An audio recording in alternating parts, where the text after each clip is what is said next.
Hi folks, it's Farmer Mac here at the Mario Umana site, and I just wanted to give you a little update.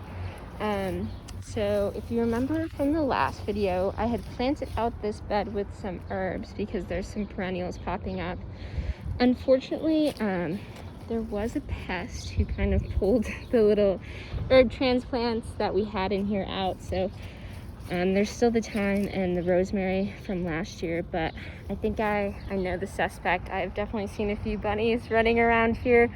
They're tiny and adorable, but are unfortunately probably going to pose a problem. So next time I come through, I'm definitely going to be bringing some rodent away. Nothing that's going to hurt the rabbits, but it's going to encourage them not to eat our plants, just some things that don't taste so good to them. So hopefully they will continue to live in this beautiful green space that you have out here, but leave our vegetable beds alone.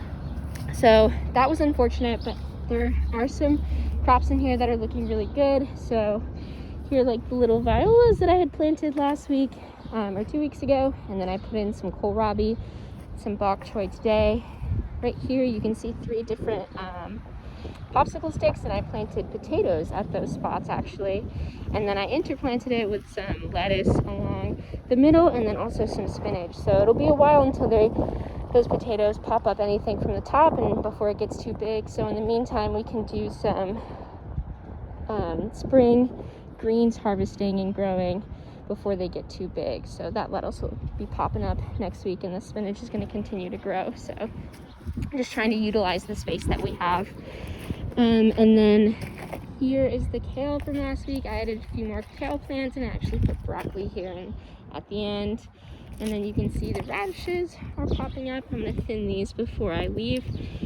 So typically we will plant things like radishes and carrots pretty densely, just in case there's any issue with germination, but then to come back through and thin them to about 1 inch or 2 apart so that the plants have space to develop. So I'll be doing that before I leave here today. And then you can see this is actually cover crop from last year.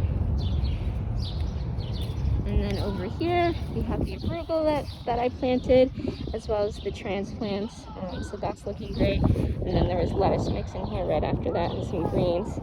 And then these lettuces that I transplanted are looking really good. I put some beets in here and some dill to take advantage of the ends from where our garlic is. And then along the back you can see that there's some peas actually germinating and popping up. So those guys will be pretty big, I'm sure, by the next time I visit, and we'll start encouraging them to grow up these trellises we have here. But yeah, things are looking good despite our little rabbits, and I'm excited to come back in a few weeks and see how everything is doing. I'll talk to you then, folks. Stay safe.